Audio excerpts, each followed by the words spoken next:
He stabbed his nephew Jesse multiple times in his upper body and threw his arm into his chest. And he stabbed his niece Sophia 17 times over her entire 45-pound body. It's incomprehensible. This morning, we are spotlighting the extreme spending of defendant Paul Caneiro. That's right. He's accused of those horrific crimes you just heard about, accused of leaving his 4 family members dead, his brother's family. Now, according to prosecutors, he murdered his brother, his sister-in-law, his niece, and his nephew in November of 2018, set their mansion on fire, then set his own mansion on fire.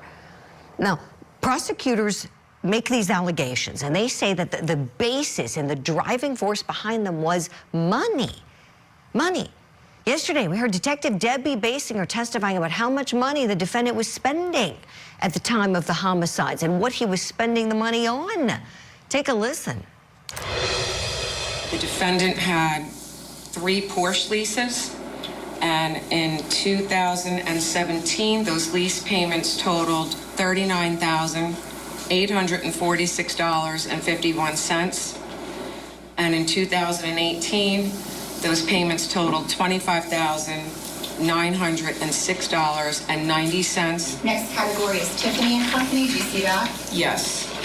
In 2017, payments totaled $17,714. And in 2018, payments totaled $2,625. What was the total expenses in 2017? $402,588.72. And how about 2018? $314,061.70. So living like you're rich when you have money problems is a great way to become poor. We're going to hear more about his money problems this morning when that witness retakes the stand, and she's going to be cross-examined by Mr. Caneiro's counsel. So what do you think about this? Because prosecutors are saying that things got so bad, his world was coming down with all the financial problems, and his brother was on to him, and there would be an insurance payout if the whole family was deceased. What do you think? Let's bring in trial consultant and law enforcement trainer Sonny Slaughter and former homicide prosecutor Rick Grundy. Great to have you both on this. Sonny, I'll begin with you. Your reaction to hearing that the state of New Jersey believes money was the root of these crimes. Good morning, Julie. Good morning, Rick. Great to be on with both of you. The first thing I thought was family annihilator and the intersection of this case and Alex Murdaugh's case, and that the family becomes an extension of an individual's identity, and the finances are really around their theory is that he has suffered potentially narcissistic injury, and that is where a person's exposure and the blow to their self-esteem and self-concept around power, privilege, becomes the illusion that they are immune from this, and that these acts then settle, the acts of annihilating the entire family, settle anything that has to do with their discomfort around being exposed. I like what you're saying there, Sonny. I agree. I was thinking about Alex Murdaugh yesterday. I'm saying it's so stunning, the similarities between these cases.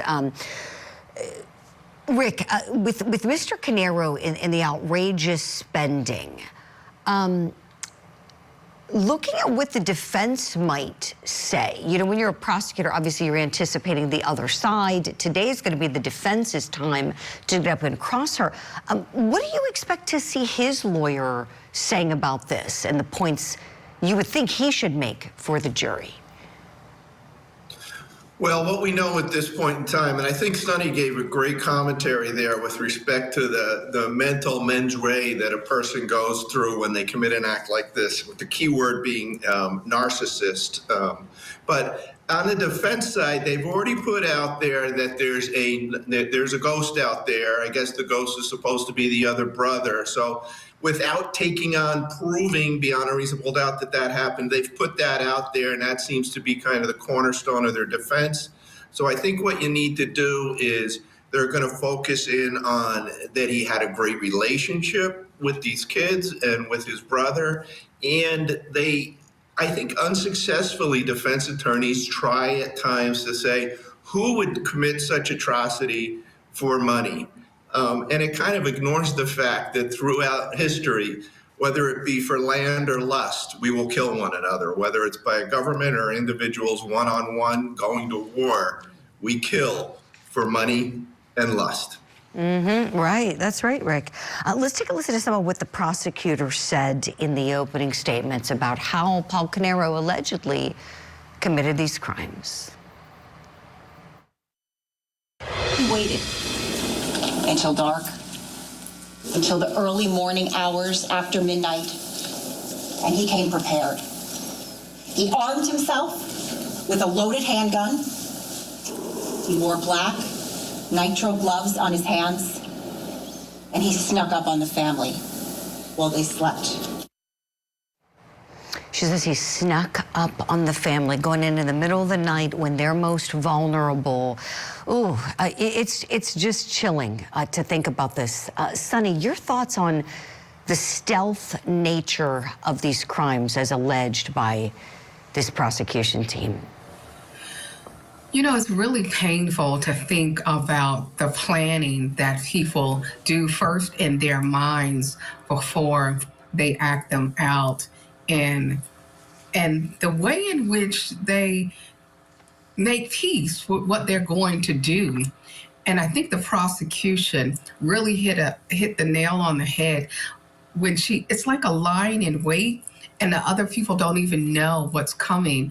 And the way he snuck up on them is really hard to fathom, that these small children and their parents who never saw this coming and probably still loved him were victimized, traumatized, and murdered in such a heinous way. You know, and I think the one fact that I cannot get out of my brain, and I hope the jury can't either, that these children were suffering from those stab wounds, bleeding out and still alive when that house fire was set, and inhaling all that smoke. These are despicable, dastardly crimes, and if he's the guy, he needs to be paying dearly. We'll see.